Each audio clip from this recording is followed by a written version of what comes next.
ایک صاحب سوال کرتے ہیں کہ اللہ تعالیٰ نے جب فرشتوں کو بھی صرف عبادت کے لیے پیدا کیا تھا تو اس میں کیا حکمت تھی کہ مسلمانوں کو بھی عبادت پنجگانہ، نماز اور نوافل وغیرہ پر لگا دیا؟ یعنی فرشتے کافی نہیں تھے؟ اللہ تعالیٰ کی وہ کیا تھی وہ طلب عبادت کی کہ گویا پوری نہیں ہو رہی تھی؟ اچھے بڑے فرشتے عبادت کیا کرتے تھے، اوپر سے مسلمانوں کو بھی لگا دیا۔ حالانکہ صرف مسلمانوں کو نہیں، اللہ تعالیٰ تو یہ فرماتا ہے ما خلقت الجن والانس الا لیعبدون، میں نے تو پیدا ہی نہیں کسی مخلوق کو کیا سوائے عبادت۔ جن و انس دونوں کو عبادت کی خاطر پیدا کیا۔ اور پھر آگے ایک اور سوال کہتے ہیں اور عبادت کام کیا آئی ہمارے؟ عبادت کر کے وہ مار کھائی، کہتے ہیں گزشتہ صدیاں گواہ ہیں کہ جوں نمازیں ہم نے پڑھی ذلیل و خوار ہی ہوتے گئے، جو دعا مانگی نامقبول ہو، جو کوشش کی درگاندہ راہ ہو، درماندہ درگاہ، دھکے پڑے ہیں ہمیں۔ کہتے ہیں دعا سکھائی اللہم نصرنا ونصرنا، غلط لکھا گیا ہے ونصرنا علی القوم الکافرین، یہ کہتے ہیں دعا سکھائی، اور نتیجہ کیا نکالا کہ جب مسلمان لڑے ان کو مار پڑ گئی۔ تو ایک تو عبادت کا مقصد ہمیں سمجھ نہیں آتا کہ خدا تعالیٰ کی طلب ہی پوری نہیں ہو رہی، اوپر سے جنہوں نے بات مانی وہ مارے گئے۔ تو چھٹی کرو اس مصیبت سے، کیا فائدہ یہاں بیٹھے رہنے کا؟ بڑا دلچسپ سوال اس نے خوب سجا کے پیش کیا ہے اپنی طرف سے، اور میں سمجھتا ہوں سندھ میں ایسے سوالات کے جوابات کی ضرورت ہے، کیونکہ سندھ کے خاص حالات کے پیش نظر جو یہاں سیاسی لحاظ سے بے اطمینانی اور بددلی پائی جاتی ہے، اس کو بعض بڑی قومیں ذہنیت میں تبدیل کرنے کی کوشش کر رہے ہیں اور عمداً مذہب سے متنفر کرنے کی کوشش کر رہے ہیں، اور اس کے مقابل پر ایک انتہائی احمقانہ کوشش یہ ہو رہی ہے کہ مذہب کے نام پر سیاست کو ٹھونسا جا رہا ہے، اور جس سیاست سے لوگ متنفر ہیں اس مذہب سے بھی متنفر ہو جائیں گے۔ تو بڑے میاں چھوٹے میاں سبحان اللہ، غیروں نے تو کوشش کرنی تھی، اپنوں نے الٹا ان کی مدد شروع کر دی ہے۔ اس لیے مجھے تو بڑی سخت فکر ہوتی ہے یہاں کی نسلوں کے ایمان کی، کہ وہ بیچارے معصوم لوگ جو ہمارے طالب علم یہاں پڑھ رہے ہیں، ان کے ساتھ غیر طاقتیں ہی نہیں کھیل رہی صرف ان کے خیالات میں فساد پیدا کرنے کے لیے، بلکہ اپنے ان کی غیر طاقتوں کی مدد کر رہے ہیں۔ اس کے نتیجے میں ایسے سوال پیدا ہوتے ہیں۔ تو بہت ویلڈ سوال ہے، اس کا جواب چلو اگر تھوڑا سا زیادہ بھی وقت ہو تو میں سمجھتا ہوں پوری طرح ملنا چاہیے۔ پہلی بات تو یہ ہے کہ اللہ تعالیٰ نے جب اپنے عبادت کے لیے پیدا کیا تو ساتھ اور بھی آیات ہیں اور فرمودات نظمی ہیں جو اس مضمون پر روشنی ڈال رہے ہیں کہ عبادت کا مقصد کیا ہے۔ کیا نعوذ باللہ خدا تعالیٰ کی حرص ہے عبادت کروانے کی جو پوری نہیں ہو چکی؟ اللہ تعالیٰ دوسری جگہ فرماتا ہے کہ اگر تم میں سے کوئی بھی ایک وجود بھی خدا کی عبادت نہ کرے تو تب بھی مستغنی، اس کو پرواہ کوئی نہیں، تو فرق ہی کوئی نہیں پڑتا۔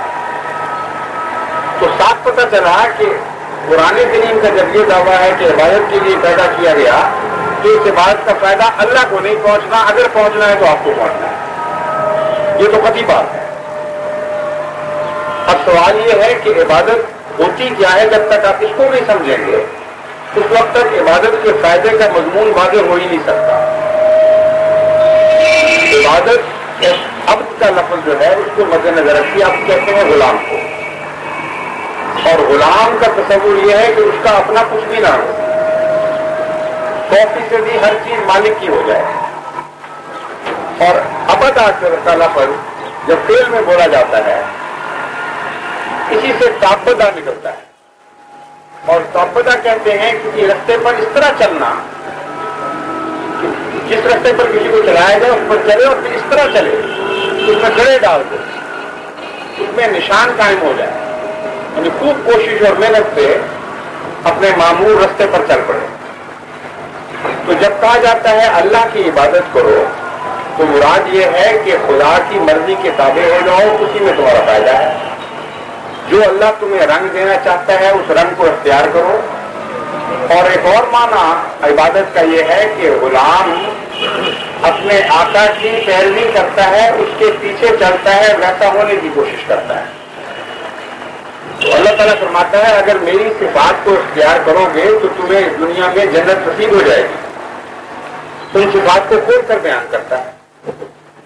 چنانچہ وہ نماز جو ان صفات سے عاری کر دیتی ہے انسان کو، خدا تعالیٰ خود اس عبادت پر لعنت ڈالتا ہے. اور وہ عبادت جس سے بڑی نو انسان کو فائدہ نہ پہنچے، کیونکہ خدا تو کہتا ہے میرے فائدے کے لیے نہیں، تمہارے فائدے کے لیے. قرآن اس عبادت پر لعنتیں ڈالتا ہے. اس لیے صرف آپ کو لعنتیں ڈالنے کی ضرورت نہیں، خدا پہلے ہی لعنت ڈال چکا ہے. فرماتا ہے کہ ایسے عبادت کرنے والے ویل للمصلین، لعنت پڑے، ہلاکت ہو ان مصلین پر. ہم عن صلاتہم ساہون، وہ عبادت کے فلسفے سے ہی حاصل ہیں. 5 وقت اٹھتے ہیں، ٹکرے مارتے ہیں، مسجدوں میں اذانیں بھی دیتے ہیں، حاضر بھی ہو جاتے ہیں، لیکن عبادت کی روح سے بے خبر ہیں. ان پر لعنت پڑے. فرماتا ہے کیوں؟ ان میں 2 باتیں کہتا ہے پیدا ہو جاتی ہیں. ایک دکھاوے، جراؤ، عبادت کرتے ہیں دکھاوے کے لیے اور متقی بننے کے لیے اور لوگوں کی نظر میں بزرگ جلانے کی خاطر. اور ساری چیزوں جو زندگی کی ساری کوشش بزرگی دکھانے کے معنوں میں وقت ہو جاتی ہے. اللہ تعالیٰ خدا قرآن فرماتا ہے اس عبادت کی جو خدا کو پرواہ کوئی نہیں. ایسی عبادت تمہیں پیارا نہیں بنائے گی اللہ کا، بلکہ تم پر لعنت ڈالے گی، تمہاری قوم کا کردار تباہ ہو جائے گا. ایسے مصنوعی دکھاوے والے لوگ جب لیڈر بن جاتے ہیں کسی قوم کے تو اس کو ہلاک کیا کرتے ہیں. دوسری صفت یہ بیان فرمائی کہ تم عبادتیں جو کر رہے ہو اور غریبوں کی پرواہ نہ کرو اور ان کے حقوق کی حفاظت نہ کرو تو یہ عبادت بھی تم پر لعنت ڈالے. یمنعون الماعون، یہ فرمایا کہ یہ کون سے میرے عبادت کرنے والے ہیں؟ ایک طرف دکھاوا کرتے ہیں اور دوسری طرف غریبوں کو معمولی معمولی چیزوں کی بھی ضرورت پڑے، بڑی ضرورتیں بھی چھوڑو، ان سے بھی یہ کنجوسیاں کرتے ہیں اور ان کی ادنا ادنا ضروریات کا خیال بھی نہیں کرتے. تو فرمایا ہے یہ عبادت مجھے مقبول نہیں ہے. اگر قوم ایسی عبادت کرے گی تو اس پر لعنتیں پڑیں. بس یہ سوال قرآن کریم کی اس آیت کی تصدیق کر رہا ہے. جب مسلمانوں کی عبادتیں وہ تھیں جو حضرت محمد مصطفیٰ صلی اللہ علیہ وآلہ وسلم نے پڑھ کر دکھائیں اور آپ کے صحابہ ان پر قائم ہوئے، تو اس وقت تو یہ تنزل نہیں تھا جو آج دکھایا جا رہا ہے. اس وقت تو ان عبادتوں کی برکت سے ایک عرب کی جاہل بے معنی قوم جو دنیا کی 2 بڑی طاقتوں کے درمیان کوئی حقیقت ہی نہیں رکھتی، یعنی مشرق میں ایک بڑی طاقت تھی اور مغرب میں بھی ایک بڑی طاقت تھی، ایک طرف کسرا اور ایک طرف پیسہ. عرب کو پوچھتا کون تھا؟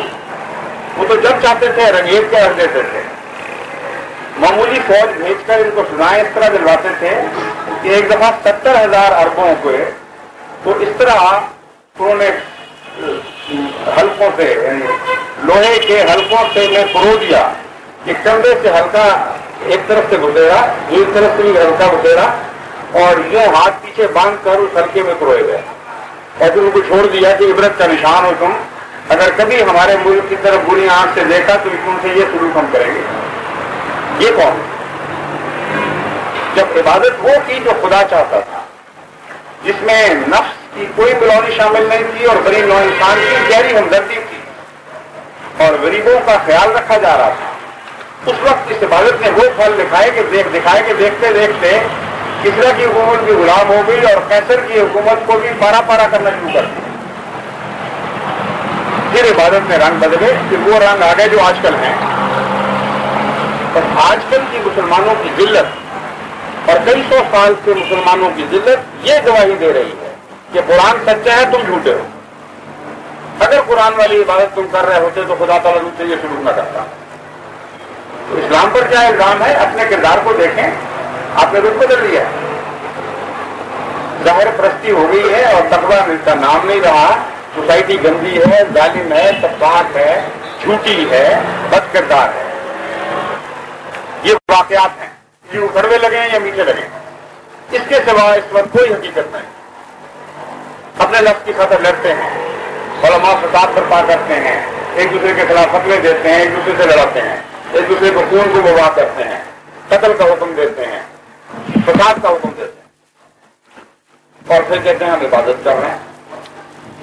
تو قرآن میں تو عبادت کی نشانیاں بتائی نہیں گئی، تو پھر کس طرح ان کی عبادت قبول ہو جائے گی؟